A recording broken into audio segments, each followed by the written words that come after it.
อายบ่ฮู้ดอกลาคนนั้นนะหักน้องสำใดฮู้แต่ว่าฮักคือการให้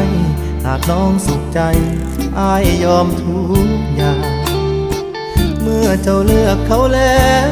หน้าที่อายคือยอมอีกทางแอบห่วงใย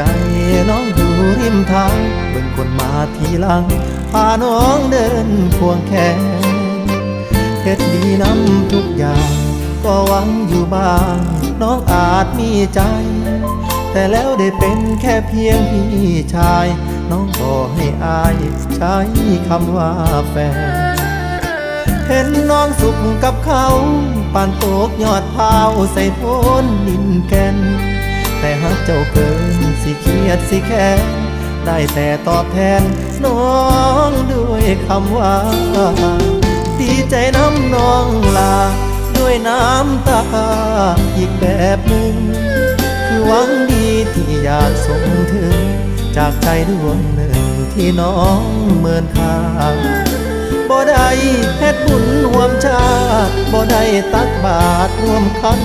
กันมาเลยได้เว้าแค่เพียงคำว่ามีสุขเด้อลามันยืนกับเขา